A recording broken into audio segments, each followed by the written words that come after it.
Nyowacho kokalo Migao mar somo lando ni koro gidhi loso chike madhi bedo kagayo chenro ma chwalo omenda mag hola masiro somb jopuonjre mbalariany ndalo 14 mabiro. Kaka doho mar apil ne ochiko piny owacho mondo mi otim, jatend Migao mar somo Migosi Ogamba wacho kaka jopuonjre bende chiwo pachgi e wi okang' makamano.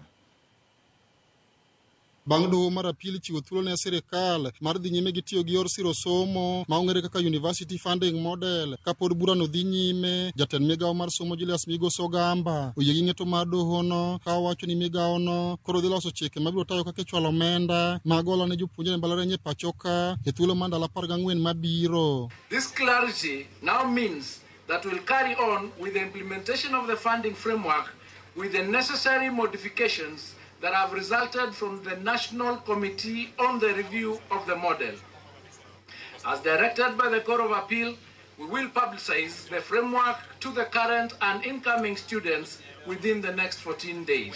Ogamba mano yuore nyasi mar somo e kaunti ma Homa Bay mano bagi Homa Bay High School odok ne lai manyien mar chiwo omenda mag hola ne jopuonjre mbalariany ma owacho ni sirikal ne okelo mar konyo jopuonjre. Ka okoni nyaka ne chenro no chakre, sirikal osegolo omenda maromo bilion 41 mar jolo somb jopuonjre mbalariany ma pacho ka. Since its introduction in 2023, the government has disbursed a total of 41 billion in student-centered loans and scholarships for the benefit of a total of 240,000 students.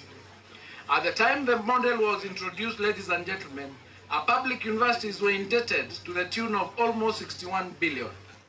We will continue with the rollout of the model with the necessary modifications. Jatend Migao no ni okone sirikal oikore mar medo bero sekta mar somo e pacho ka gitiyo machiegni gi jokanyo sekta mar somo e neno ni lai manyien mar somo mar CBC obedo makare. You may be aware that on the 11th of March 2025, all education stakeholders held a dialogue on the equality of learning under the competency-based education in this county at Oganda Girls. After conducting the dialogue throughout the country, I am happy to report that there is consensus that the reforms in the education sector are rolling out well despite a few challenges. The Curriculum Institute has prepared the curriculum designs which will be distributed through the courtesy of Ministry of Education from June.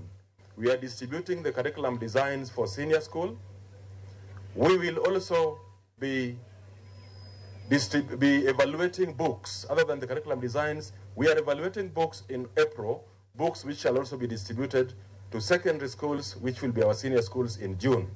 Magitimore kamoko kuom jopuonjre mag mbalariany to nyiso bwok margi ng'eto mar doho mar apil e wi lai manyien mar chude mbalariany. Jopuonjre go wacho ni lai manyien no ni kod midhiero mathoth ka opim kod lai machon ka koro gikwayo sirikal mondo konygi mar neno ni gitimo penj maonge ng'ikruok moro amora. Jomonego konywa, the judiciary, there is independence of the judiciary. Kok unyal chung as a judiciary to speak for yourself. Koro onge kaka konyo wande. Gech koro ka ruling osebedo pass to chak the same judiciary suspend. Koro wan wakia kaka wabro timo. Wan jopiny, wan jopuonjre, wan leaders makiny. Ng'ato kik bed gi chia moro nikech koro en kanyo kwa bichopo kanyo. Nwachop kanyo, ikonyowa koso kikonyowa. To nikech koro usemiyowago kaka loan, miyowa sama wadware. Kik ochung, kik riembwa school nikech utamowa loan. It's so unfortunate that the government is forcing us with this. Why? And as comrades, we are raising our voices. As a lady, we don't want this new funding model.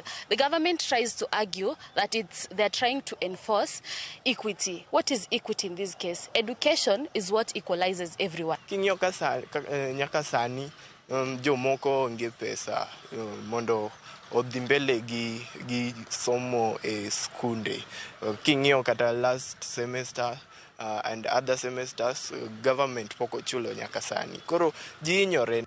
Alia Beach, Ramogi TV, Homa Bay.